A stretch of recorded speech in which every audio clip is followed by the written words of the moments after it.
வணக்கம். சிகான் ஹுசைனி ஒரு இந்திய கராத்தே நிபுணர், நடிகர், சிற்பி, கவிஞர் மற்றும் கலைஞர் ஆவார். 28 டிசம்பர் 1958 அன்று மதுரையில் பிறந்த அவர் கராத்தே மற்றும் தற்காப்பு கலைகளில் சிறந்து விளங்கினார். மேலும் தமிழ் திரைப்படங்களில் நடித்தார்.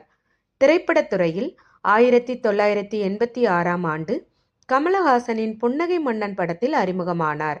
பின்னர் ரஜினிகாந்தின் வேலைக்காரன், விஜயின் பத்ரி போன்ற படங்களில் முக்கிய கதாபாத்திரங்களில் நடித்தார்.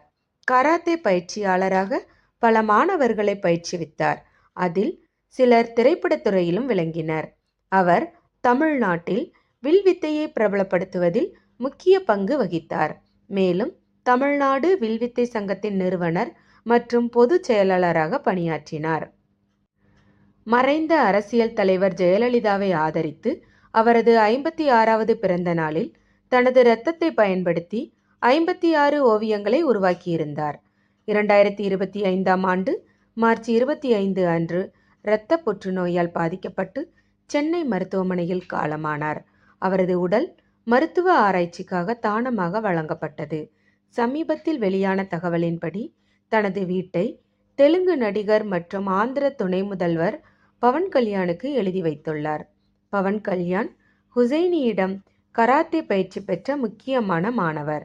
1990களில் கராத்தே பயிற்சி துறையில் மீண்டும் தீவிரமாக ஈடுபட பவன் கல்யாண் உதவியதாக ஹுசைனி கூறியிருந்தார். பவன் கல்யாண் ஹுசைனியை பற்றி கூறியதாவது: ஹுசைனி மிகப்பெரிய தற்காப்பு கலைகளை புகழ்படுத்தியவர். அவருக்கு வெளிநாடுகளில் சிகிச்சை ஏற்பாடு செய்ய தயாராக இருந்தேன்.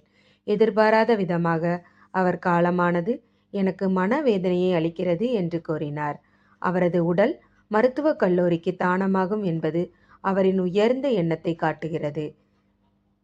சிகான் ஹுசைனி தற்காப்பு கலையில் மட்டுமின்றி இசை, ஓவியம், சிற்பக்கலையிலும் சிறந்தவர். அவரது மரணத்துக்கு பலர் இரங்கல் தெரிவித்துள்ளனர்.